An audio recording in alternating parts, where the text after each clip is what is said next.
Chapter 3. We ambushed the Arabs.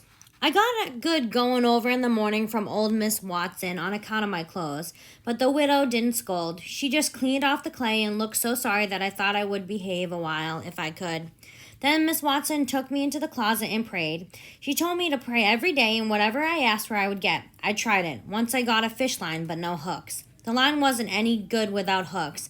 I tried for the hooks 3 or 4 times, but couldn't make it work. One day I asked Miss Watson to try for me, but she said I was a fool. I went out into the woods and had a long think about it. I said to myself, if people can get anything they pray for, why can't Deacon Wynne get back the money he lost on pork? Why can't the widow get back her silver snuff box that somebody took? Why can't Miss Watson fat up? I went and asked the widow about it. She said all that people could get by praying was spiritual gifts. This was too much for me, so she explained what spiritual gifts meant. It meant that I must help other people and look out for them all the time and never think about myself. I went out into the woods and turned that over in my mind a long time. I couldn't see any good in it except for the other people. So I reckon I wouldn't worry about it, just let it go. Sometimes the widow would talk to me about providence in a way to make a body's mouth water. But maybe next day Miss Watson would take hold and knock it all down again. I judged there must be 2 providences. A poor chap would stand a good chance with a widow's providence, but if Miss Watson's providence got him, there was no more help for him.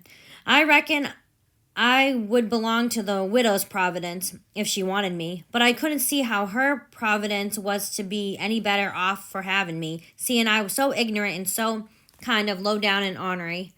Well, we played robber now and then about a month, and then I quit. All the boys did. We hadn't robbed anybody, never killed any people, but only just pretended. I couldn't see any profit in it. We used to hop out to the woods and go trudging down on the hog drivers and women in carts taking garden stuff to the market. And one time Tom sent a boy to run about town with a blazing stick, which was the sign for the gang to get together.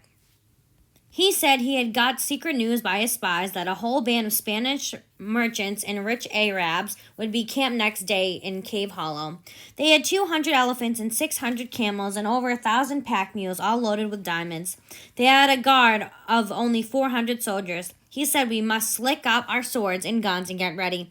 He would never go after even a turnip cart, but he must have the swords and guns all scored up for it. I didn't believe we could lick such a crowd of Spaniards and Arabs, but I wanted to see the camels and elephants, so it was on hand next day, Saturday. We all hid near where the camels and elephants would pass. When we got the word, we rushed out of the woods and down the hill, but I didn't see any camels or elephants, nor even any Spaniards or Arabs. It was nothing but a Sunday school picnic, and only a primer class at that. We busted it up and chased the children up the hollow. We got some donuts and jam. Ben Rogers picked up a rag doll, and Joe Harper got a songbook. Then the teacher charged in and made us drop everything and run. I didn't see any diamonds, and I told Tom Sawyer so. He said there were loads of them there, and Arabs and elephants too. I said, why couldn't we see them then? He said magicians had turned the whole thing into an infant Sunday school just to spite us. I said, then the thing for us to do now is to go after the magicians. Huck Finn, you are a numbskull. Why, a magician would call up all of the genies, and they would hash you up before you could say Jack Robinson. They are as tall as a tree and as big around as a church. Well, I said, suppose we got some genies to help us. Couldn't we lick the other crowd then? How are you going to get them? I don't know. How did they get them? They rub an old tin lamp or an iron ring. Then the genies come tearing in with thunder and lightning ripping around and smoke rolling everywhere.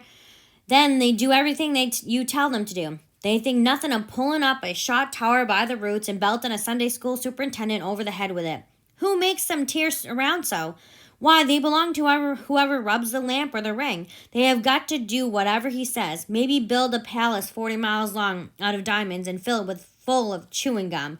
Maybe fetch an emperor's daughter from China for you to marry. And they have got to do it before sunup next morning, too. And more, they have got to waltz that palace around over the country wherever you want it. I said, I think they are a pack of flatheads for not keeping the palace themselves.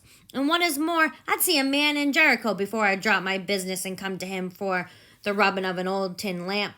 Why, you'd have to come when he rubbed it, whether you wanted to or not. What? An eye as high as a tree and as big as a church? All right, then I would come, But I'd make that man climb the highest tree in the country when I got there. Shucks, Huck Finn, you don't seem to know anything, a perfect saphead.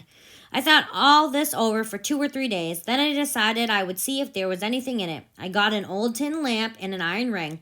I went out in the woods and rubbed it till I sweated like an Injun, thinking to build a palace and sell it. But it was no use. None of the genies would come.